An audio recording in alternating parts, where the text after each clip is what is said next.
Okay, now we're going to learn something called inverse function.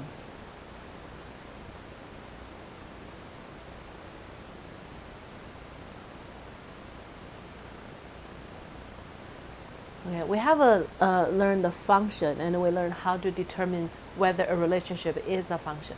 Now, what is the inverse function? First of all, you think this is a function. I think I mentioned this before. This is a function like a magic box. And you put in x, which is the input, and what comes out is y, right? So that's the function box, the magic box. And f of y equals f of x. All right. What about the other way around? If you have another box, you put in y and come out an x. So this y goes in and the x goes out. So it's like just the reverse of that. And this is called inverse function. We call that f inverse. All right. Now, the definition of that is this. The definition of the inverse function is if f of g of x equals x. So let's see. We can call this as g, or we can call this as g. So you put in x, you take the function g. G is a function, so g of x becomes a y. And then f of y goes back to x. Then this f and the g are inverse function of each other. In the other way, g of f of x is the same as x, because f of x is y, g of y is x. So f and the g, they're inverse of each other. So if you call this as f, this will be g, this is g, this will be f. So that's the definition of an inverse function. All right, now the next question is, how do we verify the two functions, the inverse function of each other? And also the second thing we're going to ask ourselves is, how do we find the inverse function? Now, first of all, let's see, how do we identify two functions the inverse of each other? All right, now, remember the notation for a function of a function is this, right? F little circle g. It's a function, it's not fog, okay? It's f circle g. This of x equals x. Or g circle f, x equals x. You only need to verify one way, either f circle g, which is f of g of x, or g circle f, g of f of x. You only need to verify one of that will be good. So let me give you one example to identify what I'm saying. There are two functions. The first one, f of x equals 3x plus 2. Okay. The second function, g of x, that is x minus 2 over 3. So I give you these two functions. The question is, can you show me that these functions are inverse functions of each other? So you have to show me whether f of g of x equals x. That's what you need to verify, right? So that f circle g, which is f of g of x, okay, that will be f of, and we know what is the g of x. It's given here. G of x is inside, huh? That's x minus 2 over 3. Okay, so from here to here, we just substitute the gx by this x minus 2 over 3. Now the next step is, I need to find what is f of this guy. And f of whatever x, we call that whatever. So f of something, or f of input, is 3 times the input plus 2. So this is the input. So that will be 3 times x minus 2 over 3 plus 2.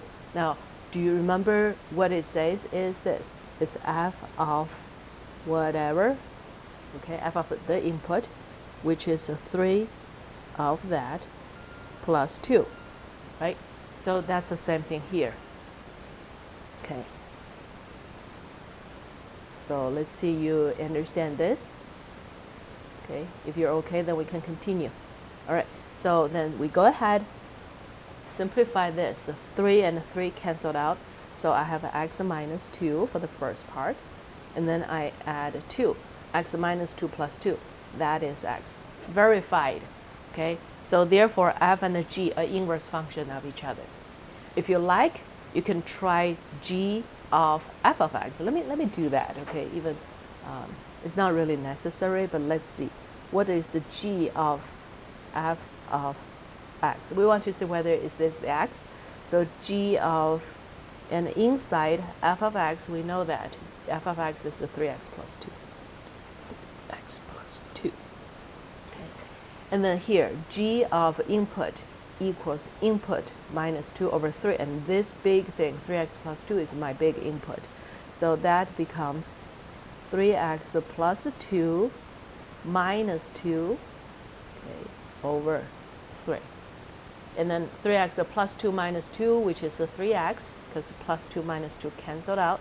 And the 3x over 3, which is x. So either way, you either do this or this. As long as you prove that your final answer is x, then that means these f and g are inverse function of each other.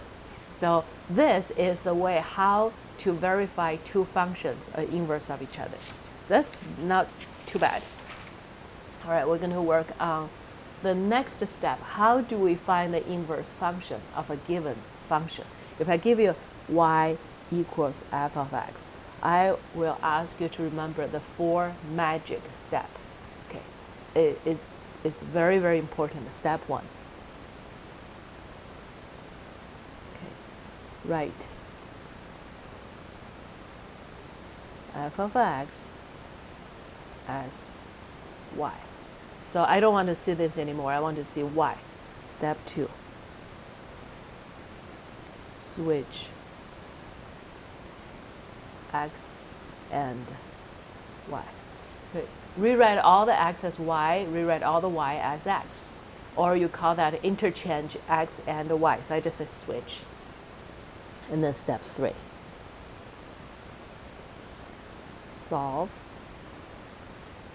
for y. So at the end, you need to write a y equals to something about x, okay? I just put here because I don't know what is that yet. Step 4. Write f or inverse x, or rewrite this by y. Replace y by that. It doesn't matter because we're going to write this. Replace y. Okay, so that's a 4 magic step.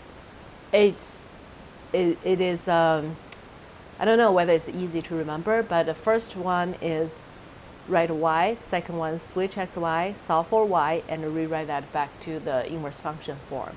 So let me give you, again, I'll give you one example, and then I ask you to find the inverse function of this. F of x equals 3x squared plus 2. Okay, so that's, how do you find the inverse function? Remember the magic 4 steps? Step 1, instead of having f of x, I write that y equals 3x squared plus 2. It's easy, right? And then step 2, switch x and y. So x equals 3y squared plus 2. Okay? Step 3, I need to solve for y, which means I need to get a y equals something. So for this one, I subtracted 2 on both sides first. So let me just switch left and right side. So 3y squared equals x minus 2. And then I divide it by 3. So I get a y squared equals x minus 2 over 3. And then the next step, I take the square root, I can get a y. That y equals, in this case, because we're working for the function, so we only take the positive sign. That would be x minus 2 over 3. Okay. If you have a plus minus, then it's not going to be a function. So step 4, rewrite this y as f inverse x equals square root of, just copy the right side. Done. Okay, so that's the inverse function. This is the original function, and here is That's the f of x, and here's f inverse of x. It's not bad, right? Okay. Can you remember the 4 steps? Now let me give you another example. G of x. Remember, I can use any letter to show the function. That is x minus 2 over x plus 3. All right? Step 1, 2, 3, 4. Step 1. Rewrite this as y. Okay, rewrite that function part as y. So that's x minus 2 over x plus 3. Okay. Step 2. Switch x and y. So that's x equals y minus 2 over y plus 3. So far, so good. Now this is step 3. It's a little bit complicated because we need to solve for y. I need to write a y equals something, right? I need to write y on one side and then everything else on the other side. So I will, this is like the rational form. So I need to multiply by x plus 3 on both sides. So I get x times y plus 3 equals, and the right side it canceled out, so it's y minus 2. Are you okay with this? All right. Now I go ahead, I distribute this x inside, so I have xy, get xy plus 3x, okay, equals y minus 2. Now this is y and this is y, so I need to move all the y term to one side and then put everything else without y to the other side. So I bring this over, so I get xy minus y equals, I bring this over, negative 3x minus 2. So far, we are here. And the next step, I have to factor y out. So this is x minus 1, and the right side is negative 3x, negative 2. Next step, y equals, I just need to divide it by x minus 1 on both sides. So that will be x minus 1, and the top will be negative 3x minus 2. Phew, we're done. Because we just need to write the last step. And remember, the function given is called a g of x, so be very careful. And here you need to write as g inverse of x. That's the inverse function of a g. That will be negative 3x minus 2 over x minus 1. Okay, so this is the second example, and I use these 2 examples to repeat the 4 steps for magic steps to find the inverse function. I hope you can remember that. And a couple of more things I want to talk about the inverse function. Let me give you the, we just use the first example. We have f of x equals 3x plus 2. Do you remember what is f inverse of x? We did that, right? Let me just bring this back. Here. See? 3x plus 2, the inverse function is x minus 2 over 3. Okay, so this is the inverse function.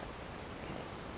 But someone said, okay, here is the, looks like it's the exponent negative 1, and we learned before, like 3 to negative 1, which is 1 over 3, right?